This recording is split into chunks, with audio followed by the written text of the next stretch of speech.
Hello my dear students, welcome you all once second to my class. মাঝখানে বেশ কয়েকদিন একটা গ্যাপের পরে আমি আবার আমার চ্যানেলে রয়েছি তোমাদের জন্য। অ্যাকচুয়ালি মাঝখানে এই পেজটা আমি কোনো ভিডিও আপলোড করতে পারিনি অনেক প্ল্যান থাকা সত্ত্বেও, কারণ আমার ভিডিও যেখানে আমি করি সেখানকার সেট আপটা একটু সমস্যা ছিল। তো সেই সেট আপের সমস্যার কারণে একটা লম্বা সময় উইদাউট এনি ভিডিও আমার চ্যানেল গেছে। তো যাই হোক, সেই পর্যায়টা পেরিয়ে এসে আমি কিন্তু আজকে রয়েছি তোমাদের জন্য, এবং আজকে শুরু করছি যে টপিকটা নিয়ে। সেই টপিকটা কিন্তু অনেকের ক্ষেত্রে প্রযোজ্য, স্পেশালি যারা স্কুল স্টুডেন্টস তাদের জন্য, এবং আরও অনেকের হয়তো কাজে লাগবে। অ্যাকচুয়ালি এটা একটা প্যারাগ্রাফ রাইটিংয়ের টেকনিক নিয়ে ক্লাস। তো সেই টেকনিকের বিষয়টা প্রথমে আলোচনা করে নেব, এবং আমরা পরবর্তী পর্যায়ে দেখব কী করে একটা টপিকের উপর আমরা প্যারাগ্রাফটাকে ইজিলি লিখতে পারি, সেরকম একটা স্যাম্পল টপিক আমরা নিয়ে নেব। তো প্র্যাকটিক্যালি দুটো বিষয় এখানে বলে রাখি।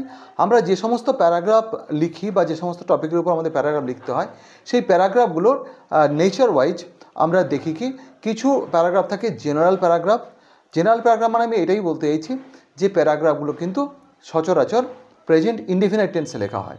যেমন ধরে নিলাম শীতের সকাল, ছাত্র জীবনের দায়িত্ব কর্তব্য, দূষণ, এই সমস্ত যে বিষয়গুলো যেগুলো অন্য ভাষায় বলা যায় যে ever relevant topic, ever relevant বা চিরপ্রাসঙ্গিক যে টপিকগুলো সেগুলো আমরা প্রেজেন্ট ইনডেফিনাইট টেন্সে লিখব। এছাড়া কিছু টপিক থাকে যেগুলো কিন্তু আমাদের পাস্ট টেন্স ডিমান্ড করে। যেমন কোনো মেলায় যাওয়ার অভিজ্ঞতার উপর একটা প্যারাগ্রাফ লেখো, কিংবা তোমার জীবনে কোনো স্মরণীয় ঘটনার উপর একটা প্যারাগ্রাফ লেখো। এগুলো জেনারেলি আমরা করি কি না পাস্ট ইনডেফিনাইট টেন্স বা সিম্পল পাস্টে লিখি। তো এই দুটো বিষয় একটু মাথায় রাখতে হবে যে যে সমস্ত আমরা দেখি এভারগ্রিন বা এভার রেলিভেন্ট টপিক সেগুলো প্রেজেন্ট ইনডেফিনাইট, আর যেগুলো অতীত সঙ্গে সম্পর্ক রয়েছে, অতীতের সঙ্গে পাস্ট রিলেটেড টপিক যেগুলো, সেগুলোকে আমরা সিম্পল পাস্টে লিখব। তবে এখানেও দুটো বলে রাখি যে দুটো ক্ষেত্রেই কিন্তু ব্যতিক্রম থাকে। তো যাই হোক না কেন, আমরা এবারে মূল টপিকে চলে আসার চেষ্টা করি যে আমরা প্যারাগ্রাফ লিখতে গেলে আরও কিছু টেকনিক আমাদের ফলো করতে হবে। সেই টেকনিকগুলো কি? অ্যাকচুয়ালি আমি কিন্তু ধরে নিচ্ছি যে যারা প্যারাগ্রাফ লিখবে সেই সমস্ত স্টুডেন্টসদের বেসিক টেন্সের কনসেপ্টটা ঠিকঠাক জায়গায় রয়েছে। মানে একটা বাক্য দেখে তারা ওই বাক্যের টেন্সটা কি চিনতে পারে, এবং সেই টেন্সটাকে আইডেন্টিফাই করার পর তারা কিন্তু বাক্যগুলোকে ঠিকঠাক ফর্মে ফ্রেম করতে পারে। তো এইটুকু ক্যাপাসিটি রয়েছে ধরে নিয়ে আমি কিন্তু এই পরেরটা এগোবো। ইনফ্যাক্ট আমরা জানি প্যারাগ্রাফ লিখতে গেলে আমাদের কি লিখবো সেই বিষয়গুলো সহজ করে ভেবে নিতে হয়। ইনফ্যাক্ট একটা খুব খারাপ প্র্যাকটিস ছাত্রদের মধ্যে দেখা যায় যে বহু স্কুলেই কিছু নির্দিষ্ট প্যারাগ্রাফের টপিক বলে দেওয়া হয় যে এই 4টে কি 5টা টপিক কি 7টা টপিক আমি বলে দিলাম, এইগুলো মুখস্থ কর, এই টপিকগুলো প্যারাগ্রাফগুলো, তার মধ্যে 2টো আসবে কি 1টা আসবে। সো এখানে ওদের যে ক্রিয়েটিভিটির জায়গাটা, নিজে থেকে লেখার ক্ষমতার জায়গাটা পুরোপুরি নষ্ট হয়ে যায়। এই জিনিসটা কখনোই করবেন না আপনারা, প্লিজ রিকোয়েস্ট আপনাদেরকে। এবং যাদের গার্ডিয়ানরা দেখছেন তাদেরকে আমি রিকোয়েস্ট করব, আপনারা বাড়িতে যারা টিচাররা পড়াতে আসেন টিউটর হিসাবে, অথবা নিজেরাও যদি পারেন বাচ্চাদেরকে লেখানোটাকে প্র্যাকটিস করুন, মানে প্র্যাকটিস করান, বেটার টু সে। তো এই লেখা প্র্যাকটিস করানোর বিষয়টাকে আমি এখানে আনার চেষ্টা করছি আজকে। তো আমরা আজকে কোনো একটা টপিক ধরে নিই। টপিক ধরে নেওয়া যাক যে এক্স্যাক্টলি সাপোজ বর্ষাকাল, কারণ বর্ষাকাল যদিও শুরু হয়ে গেছে খাতায় কলমে, কিন্তু এখন হয়তো সেভাবে বর্ষাকাল আসেনি। তো আমি আজকে টপিক ধরে নিচ্ছি যে রেনি সিজন। তাহলে একটা টাইটেল আমাকে লিখতে হবে, রেনি সিজন টাইটেলটা থাকবে। এরপরে কত সহজ করে আমি দেখাবো যে 5-7টা কি 10টা বাক্য এর মধ্যে আমরা রাখবো। তো এই ব্যাপারে রেনি সিজন যেহেতু এটা evergreen topic, ever relevant topic, তার প্রেজেন্ট ইনডেফিনিট টেন্স লিখব। তাহলে আমরা প্রথমে কি বাক্য ভাবতে পারি? আমরা প্রথমেই বাক্য ভাবতে পারি বাংলা ঋতুচক্রের দ্বিতীয় ঋতু হচ্ছে বর্ষা। এই বাক্যটা ওদেরকে দেওয়ার সঙ্গে সঙ্গে বলুন যে এই বাক্যের ভার্ব সেকশান কোনটা, একটু খুঁজে বের করো, ভার্ব বা ক্রিয়াপদ কোনটা। তারা তখন খুঁজবে যে বাংলা ঋতুচক্রের দ্বিতীয় ঋতু বর্ষা, ভার্ব নেই, কিন্তু তখন বলে দিতে হবে যে দ্বিতীয় ঋতু হয় বর্ষা, তাহলে হয় হচ্ছে ভার্ব। তাহলে এই ক্রিয়াপদের সাবজেক্ট কোনটা? সাবজেক্ট হচ্ছে বাংলা ঋতুচক্রের দ্বিতীয় ঋতু, এত বড় একটা সাবজেক্ট। হয় বাদ বাকিটা হচ্ছে অবজেক্ট। এবং আমরা বাক্যের 4টে অংশ জানি, সাবজেক্ট, ভার্ব, অবজেক্ট, আদার্স। এই যে সেকশানের আইডেন্টিফিকেশানটা ওদেরকে দিয়ে করিয়ে নেবেন যে কোনটা আগে ভার্ব সেটা খুঁজে বের করো, ভার্বকে ধরে সাবজেক্ট বের করো, তারপরে ভার্বকে কী অথবা কাকে দিয়ে প্রশ্ন করলে অবজেক্ট পাবো। এই তিনটে সেকশন বাদ দিয়ে যদি কিছু পড়ে থাকে সেটা হচ্ছে আদার্স বা অ্যাডভার্বিয়ালস। তো মোটামুটি আমরা পেয়ে গেলাম বাংলা ঋতুচক্রের দ্বিতীয় ঋতু। এই নাউন ফ্রেজিংগুলো ওরা যেন শেখে। পুরো সেন্টেন্স ওরা প্রথমে পারবে না, কিন্তু ওদেরকে এই প্যারাগ্রাফ লেখানোর আগে ফ্রেজিং ব্যাপারটা আপনাদের শিখিয়ে নিতে হবে, যে দ্বিতীয় ঋতু বাংলা ঋতুচক্রের, এইভাবে ভাববো আমরা। তাহলে আমরা লিখবো কি দ্বিতীয় ঋতু, তাহলে দ্য সেকেন্ড সিজন অফ লিখতে পারেন অথবা ইনও লিখতে পারেন, the second season in the অথবা of the season cycle of Bengal. তাহলে হয়ে গেল হয়, যেহেতু সেকেন্ড সিজন একটাই ঋতু তাই আমরা লিখব ইজ দ্য রেনি সিজন। হয়ে গেল হয় বর্ষা ঋতু বা বর্ষা। এরপরে আমরা কি লিখতে পারি, এটা কোন কোন মাস জুড়ে হয়। তাহলে ইংরেজি মাসটাকে আমরা বলবো, বাংলাটাকে সচরাচর নেব না, যে এই ঋতুটা অ্যাকচুয়ালি আমরা দেখেছি কি জুন জুলাই আগস্ট প্রায় সেপ্টেম্বর পর্যন্ত চলে। তাহলে আমরা 4 মাস জুড়ে প্রায় 4 মাস বলে দেবো। তাহলে এটা চলে, তাহলে এটা কন্টিনিউস লিখতে পারি। ইট কাভার্স আমরা লিখতে পারি, এটা কভার করে, দুটো ল্যাঙ্গুয়েজে কোনোটাই যেতে পারি। তাহলে এই ঋতুটি বা দিস সিজন অথবা ইটও লিখতে পারে, ঠিক আছে। এই ঋতুটি তো এই ঋতুটি ঠিক আছে, ইট দিয়ে আমি লিখে দিচ্ছি। ইট কন্টিনিউস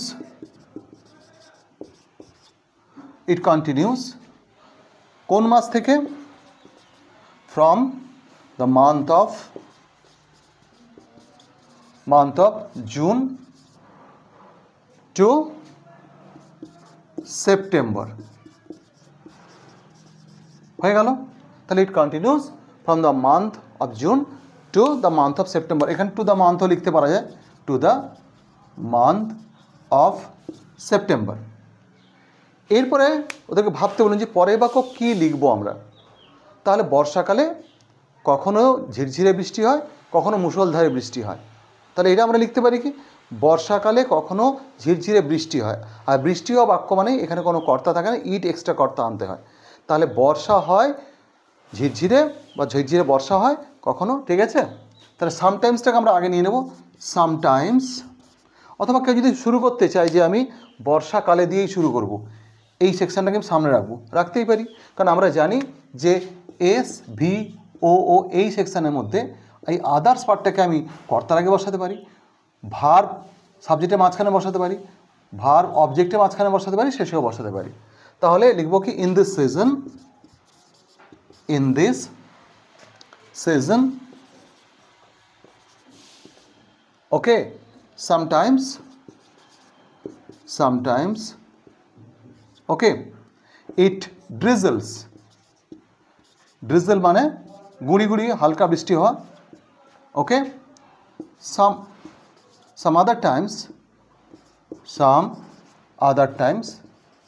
আদার না লিখলেও চলবে, sometimes এখানে আদার না লিখলেও চলবে। তাই in this season sometimes it drizzles, some other times it downpours, মুষলধারে বৃষ্টি হয়।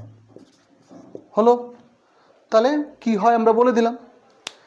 এরপর আমরা বলবো কি, যদি বেশি বৃষ্টি হয় তাহলে বা অতিরিক্ত বৃষ্টি বন্যা তৈরি করে। সহজ করে বাক্যগুলো একদম সহজ করে ভাববে। তাহলে তৈরি করে, এটা ভার্ব, এই ভার্বের কর্তাকে অতিরিক্ত বৃষ্টি তৈরি করে বন্যা বা ঘটায় বন্যা। অতিরিক্ত বৃষ্টি আমরা কি লিখব, এক্সেসিভ রেন, ঠিক আছে, এক্সেসিভ রেন, ওকে।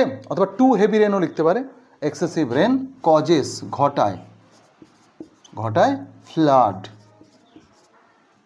ডিভাস্টেটিং ফ্লাড কথাটাও লিখতে পারে সহজ করে, এক্সেসিভ রেন কজেস ফ্লাড। এরপরে যদি আমি দেখলাম বন্যা হয়ে গেল, কিন্তু বৃষ্টি যে দরকারি সেটা বলতে হবে, okay. But the rainy season is very useful, very necessary লিখতে পারে অথবা ইউজফুল লিখতে পারে, ভেরি নেসেসারি Nessary.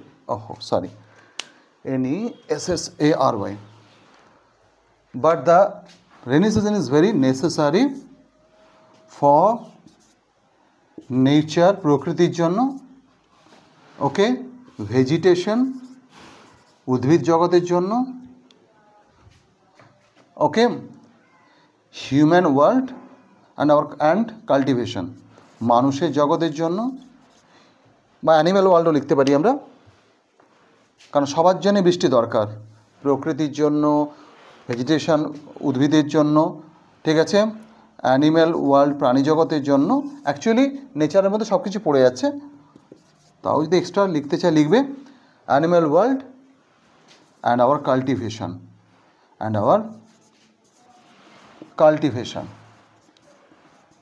তাহলে কী দাঁড়ালো? But the rainy season is very necessary for nature, vegetation, animal world and our cultivation. হলো।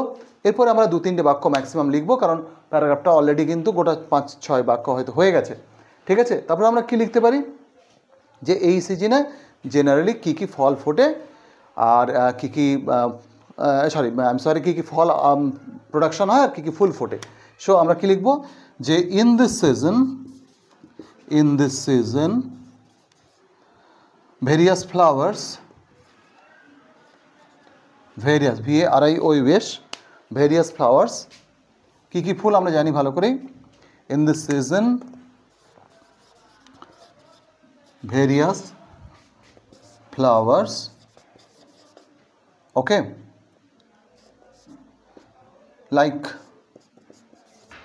like jasmine, okay, lotus, water lily, etc. bloom, water lily bloom, ওকে। আরেকটা যদি এক্সট্রা লাগাতে চাই, ব্লুম ইন দেয়ার গ্লোরি, তাদের সৌন্দর্য বা beauty নিয়ে ফুটে ওঠে। বেশ, এবারে রথযাত্রা ফেস্টিভ্যালের কথা বলতে পারি। ফল আমরা কি বলতে পারি? যেমন the fruits available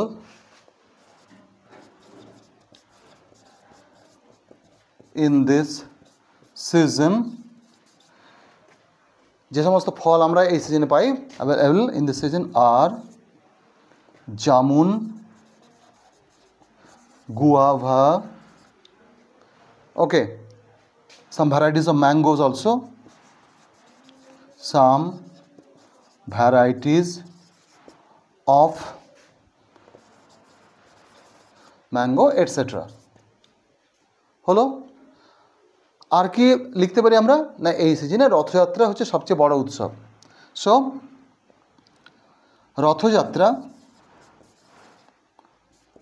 Rathyatra is the most notable festival, most famous festival of this season.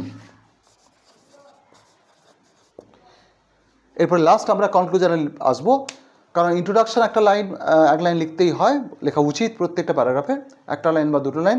লাস্টে আমরা শেষ করব, যে লিখছে তার একটা অ্যাসেসমেন্ট, সে বর্ষাকালকে কেমনভাবে দেখে, ঠিক আছে। সে লিখতে পারে মাই ফেভারিট সিজন, সে বলতে পারে যে না, আমি আদবে বর্ষা পছন্দ করি না। দুটো অপশানে যে কোনো একটা যেতে পারে সে। আমি ফার্স্ট অপশানটাই যাচ্ছি, rainy season is my favorite. Okay, the rainy season is my favorite. I'm sorry. Okay,